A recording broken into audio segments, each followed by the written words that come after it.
ప్రభుత్వం స్థావరంలోకి ప్రవేశించి నన్ను హెచ్చరిస్తున్నావు.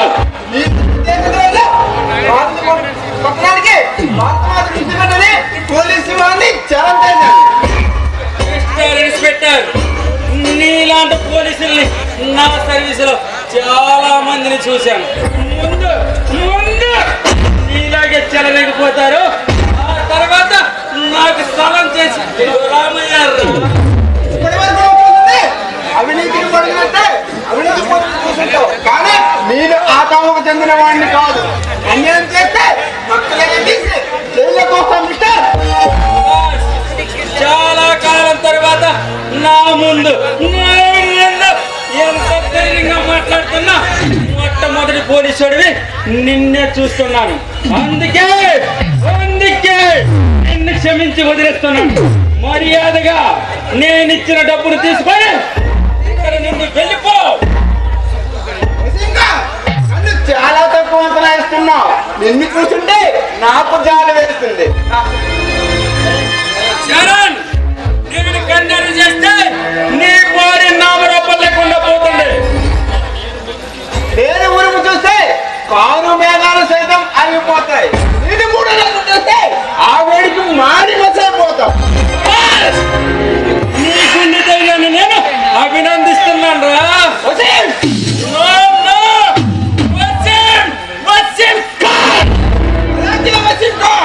ఇక్కడికి వచ్చింది నీ అభినందన అందుకోవడానికి కాదు, నిన్ను అరెస్ట్ చేయడానికి వచ్చాడు. అంటే గాలికి ఎగరిపడే పిల్లకాకు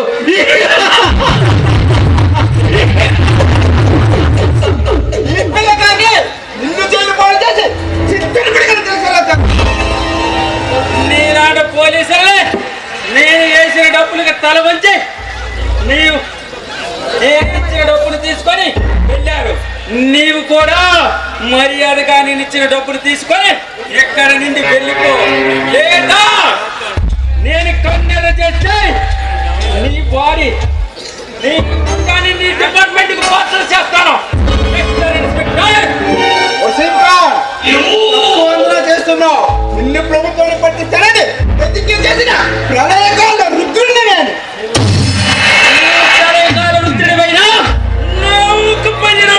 కావలసిందే మృత్యు మందిరంలో నిశ్చయమై వేలాడుతున్న మిస్టర్ ఇన్స్పెక్టర్. నా దేహాన్ని పట్టు చూపిస్తున్నా ఈ ఉగ్రవాదాన్ని ఉక్కుపిడికిలో చేయించి తరిమి కొట్టడం, నా దేహాన్ని తరిమి కొట్టడం ముందే వెళ్ళండి, లేదా మా ఇండియా ఇవ్వాలంటే తెలిసేలా చేస్తాం. ఎవరు నువ్వు నా ముందు ఈరలో పోజులు కొడుతున్నావు? నిన్ను చీరని చేస్తాను మిస్టర్ ఇన్స్పెక్టర్. డబ్బుకు లొంగి దాసోహమనే మీలాంటి పోలీసులు ఉన్నంత వరకు నాలాంటి వాళ్ళు ఈ దేశాన్ని దోచుకుంటూనే ఉంటారు. మీ దేశాన్ని సర్వనాశనం చేసే ఈ వసీం ఖాన్ పవర్ ఏంటో నీకు తెలియజేస్తాను. నా దేశం గురించి తప్పుగా మాట్లాడితే నీలాంటి చేస్తా. నీలాంటి విషయాలు ముసి కొడుతుంటాయి. కాలం చెల్లితే ఆయువు మూడుతుంది, టైం దగ్గర పడుతుంది. ఇన్స్పెక్టర్, టైం దగ్గర పడుతుంది నాకు కాదు నీకు. మిస్టర్ చరణ్, నేను అడ్డు తొలగించిన వాడిన నువ్వెంత నా దృష్టిలో చీటిలికలంటి వాడి. ఇలాంటి దేశంతో మొదట సీమసింహాన్ని చెప్పాలంటే పూర్వమని ఈ నిప్పురావుతో పెట్టుకుంటే ఆడి మసైపోతుంది. ఇలాంటి ఉగ్రవాదాన్ని 3-10 వరకు తరిమి కొడతానని ఛాలెంచడానికి సిద్ధంగా ఉన్న చరణ్ నేను కన్నెర చేస్తే ఈ రాష్ట్రమే రావణ కష్టంగా మారుతుంది. నన్ను అరెస్ట్ చేసిన మరుక్షణమే ఈ మారణ హోమం మొదలవుతుంది. ఆ దాటికి తట్టుకోలేక నన్ను విడుదల చేస్తుందిరా నీ ప్రభుత్వం. ఈ చరణ్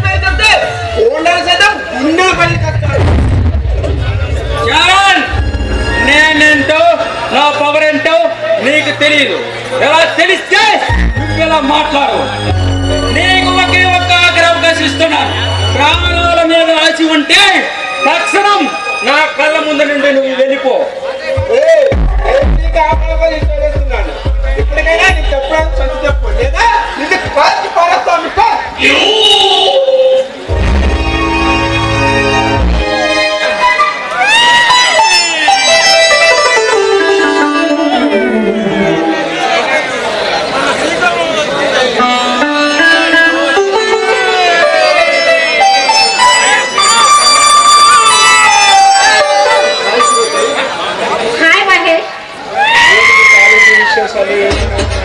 ఏముంటాయి అయినా కాలేజీ విషయాలు నాకేం తెలుసు, మీకే తెలియాలి. చాలా అందమైన డ్రెస్ అప్ వేసావు, ఏమైనా విశేషం ఉన్నాయా?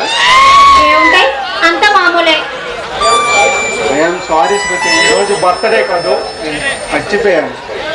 అవునులేండి, అనవసరం విషయాలన్నీ గుర్తుంటాయి కానీ ఇలా అవసరమైన విషయాలు ఏం గుర్తుండవే మీకు? సారీ స్మృతి, హ్యాపీ బర్త్డే. మహేష్, ఎప్పుడు ఈ గొడవలు అలర్లేనా? కాస్త చదువు మీద ఏమైనా ధ్యాస ఉందా? ఇంటి దగ్గర పండిస్తున్నారు, వస్తున్నాం, తిరిగి వెళ్తున్నాం, ఇదే మన పని. ఇంకా 2 రోజుల్లో ఎగ్జామ్స్ అని మీకు గుర్తుందా? మనకి చదువులు అస్సలు వంట పట్టవు, కానీ నేను చదువుతున్నాను. కానీ నిజం చేసి ఎవరిని ఉద్ధరించాలి, ఏ ఊళ్ళు వెళ్ళాలి, మనకి అస్సలు వంట పట్టవు. సరే, ఇంకొద్ది చదివితే అదే సరిపోతుంది. ఇప్పుడు అదే గొడవ. నీ డబ్బాలో ఏముంది? డబ్బా తెచ్చావా లేదా? ఏముంటుంది? ఉప్మా ఉంటుంది, తింటావా? ఇప్పుడు ఉప్మాయేనా? డబ్బా ఉప్మా తిన్నావా? మీ ఫ్యామిలీ మొత్తం ఉప్మా తిని జీవిస్తున్నారా?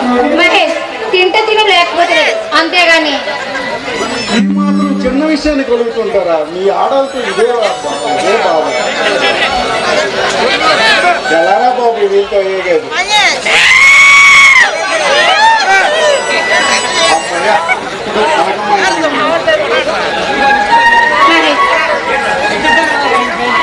ఏంటి శృతి, నీ నల్లసి బుగ్గ మీద ఉన్న ముద్దులు కురిపించనా? అబ్బా, ఇవన్నీ పెళ్ళైన తర్వాతే. అవునా? ముందు మన చదువు పూర్తి కావాలి. ఎప్పుడు చదివేనా? ఎప్పుడు చదివేనా అంటా. మహేష్, నీతో ఊహల్లో ఊయలు ఊదు కాలం గడపాలని నాకు చాలా కోరిక. ఊహలో ఎందుకు దిగా? నీ మనమరాజు నీ ఎదురుంటే ఇంకా ఊహలు ఎందుకు? అన్ని ఒరిజినల్స్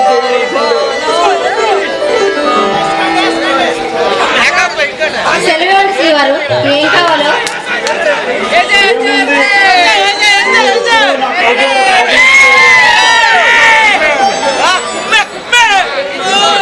మహేష్, నాకు కూడా నీతో